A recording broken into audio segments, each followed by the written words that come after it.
Physics of Materials, Lecture 34, Bands, Free Electron Approximation, Tight Binding Approximation.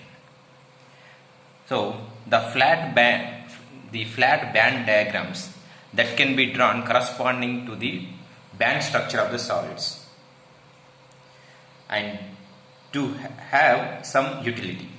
The band structures as in the some utility to explain the material properties. The E versus K relationship is able to explain material phenomena that can't be explained using the flat band diagrams.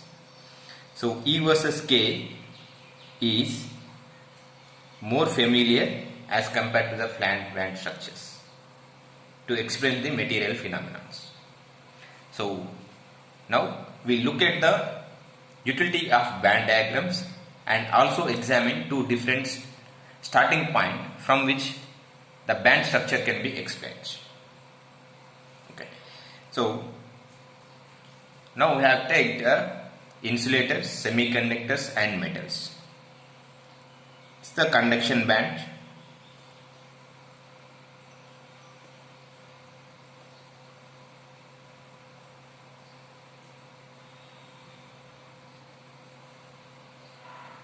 So this is the conduction band, conduction band, conduction band, conduction band, and it is empty. This is empty. Now it's the valency band, valency band, where it is filled with total electrons. Total allowed states are valency band, filled valency band. And if this this gap is called the band gap. Band gap. This band gap which is Eg. And in this case, Eg is greater than 2 electron volts. If the band gap is more than 2 electron volts, we call it as a insulators. And second one is here valency band and here, and this is the again band gap Eg, and in this case the Eg is less than 2 electron volts, which is the semiconductors. So difference between semiconductors and insulators, both have the energy band gap, but in insulators energy band gap is more than 2 electron volts, in semiconductors less than 2 electron volts. And metals, these are metals having the two different properties. One is it is having the gap, metal having the gap like semiconductors, but it is filled in valency band, also filled in conduction bands. Some of the electrons or energy levels are present in conduction band, and valency band it is also filled.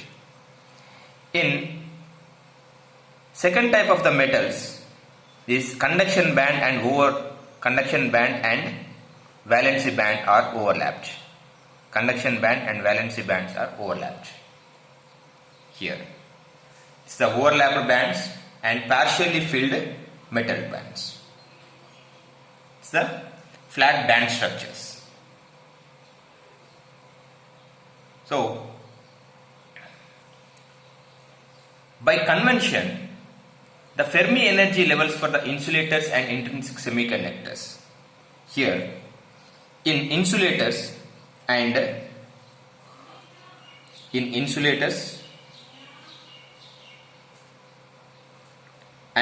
intrinsic semiconductors, the Fermi energy level is in between the conduction band and valency band, middle of the conduction band and valency band. In extrinsic semiconductors, the Fermi energy level is close to conduction band, or it is close to valency band. In p type, this is n type, and it is in p type.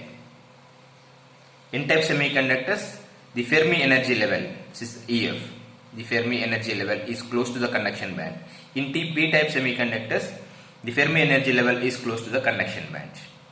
In extrinsic semiconductors and in insulators, the Fermi energy level is middle of the conduction band and valency band.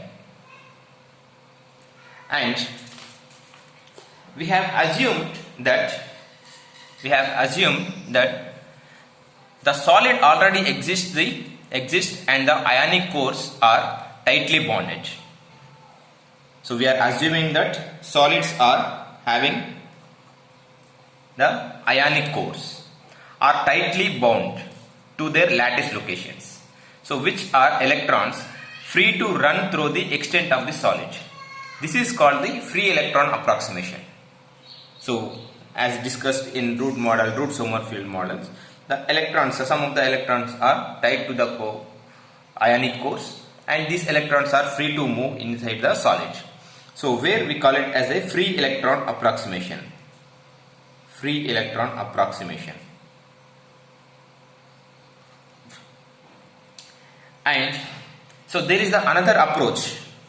There is another approach to modeling the material which start with the solid. So in this, the atoms are independent to begin with and are brought together. The atoms are independently begin with and brought together to build a solid. So all atoms are brought together and build a solid.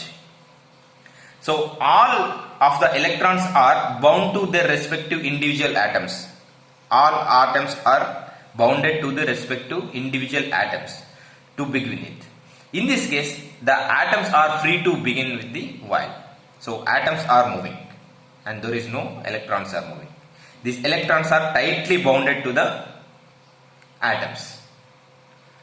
So the electronic properties of in these situations, so which is referred to as a tight bonding approximation. So tight binding approximation.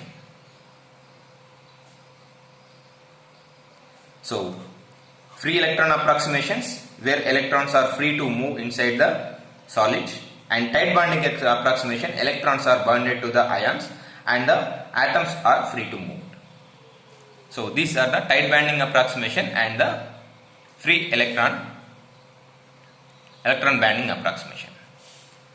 So the tight bonding approximations binds the band structure of the solid. So in view of tight bonding approximation, here the energy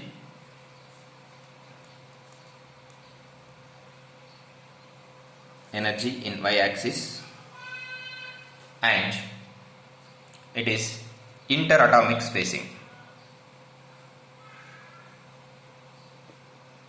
Interatomic spacing 2. So different energy levels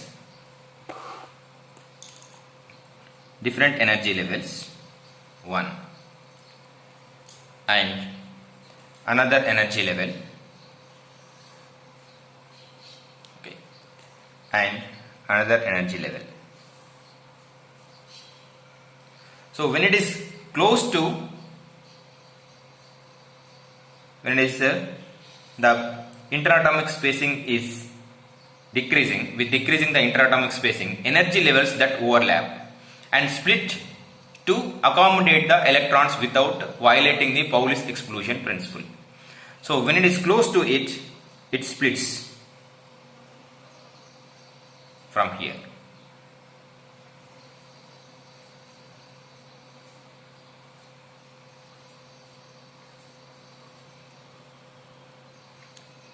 Splits into different energy levels.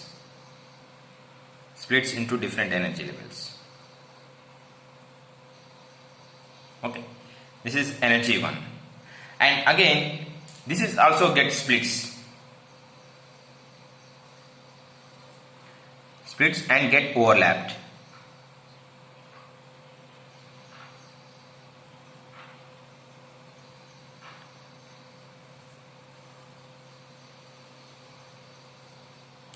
In this case, and in this case there is no overlapping and it gets splits, that's it.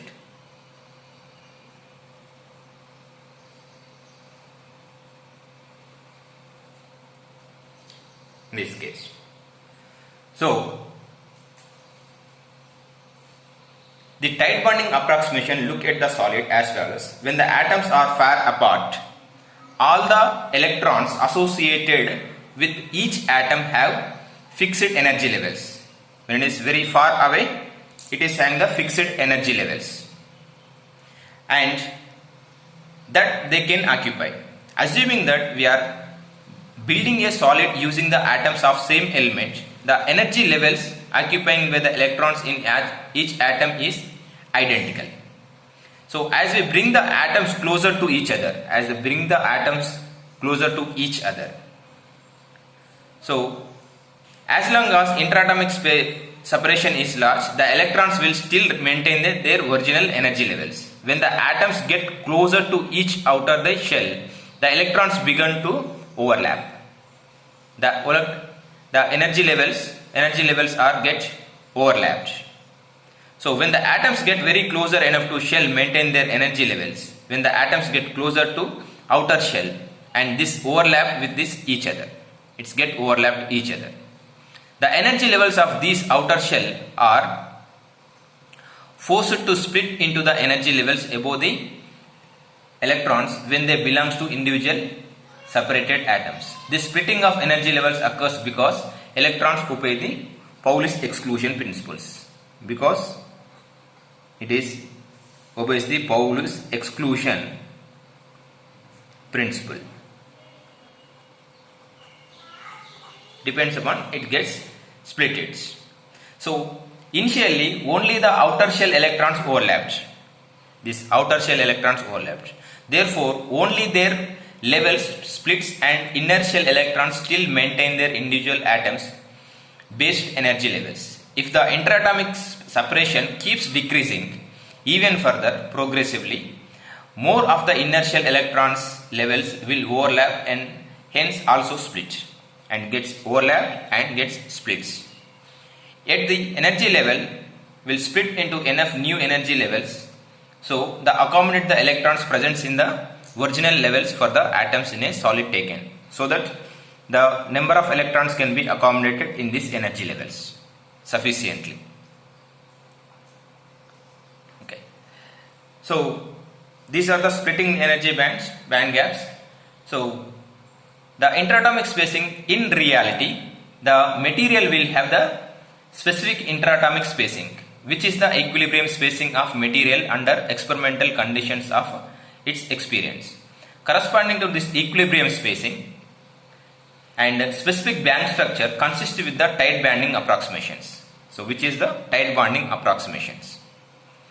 And so this tight bonding approximation will be displayed by the materials. So the different flat band structures can be explained using this tight bonding approximations. Flat band structures can be explained. So for example, at this positions, at this point,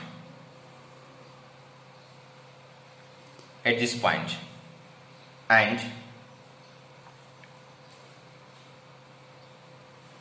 at this 2 point.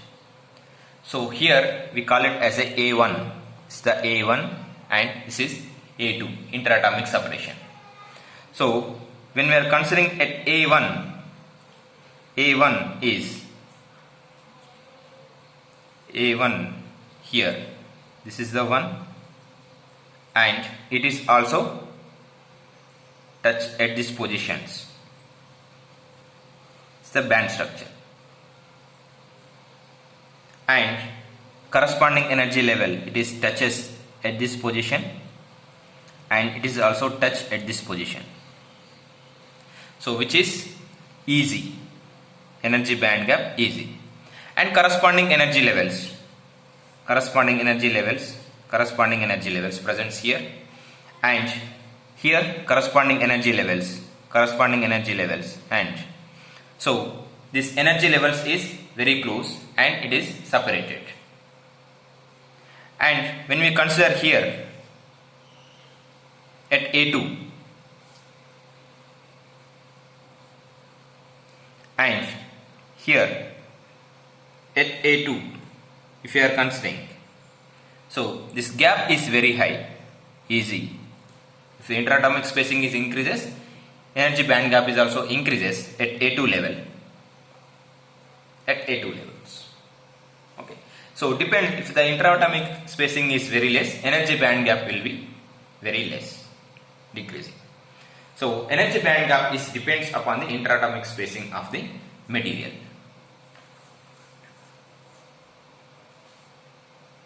Okay.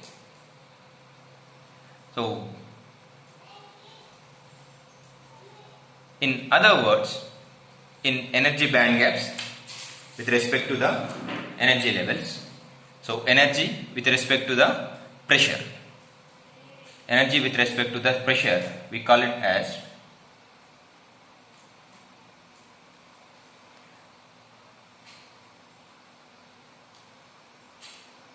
so when we are observing the energy,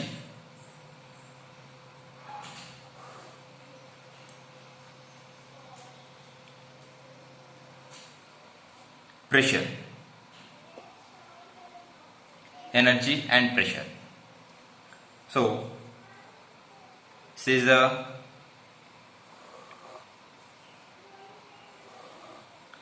the conduction band,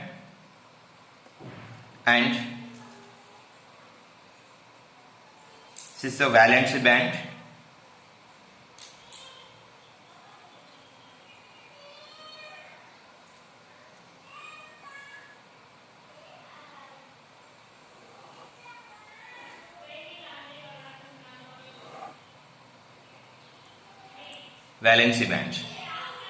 this is valency band, and this is the conduction band. Okay, and here this is the band gap is greater than 2 electron volts, which is insulators, and band gap is less than 2 electron volts, so which is the semiconductors, and band gap is overlapped in these cases. Similarly, this is the reverse structures. So here, so with respect to the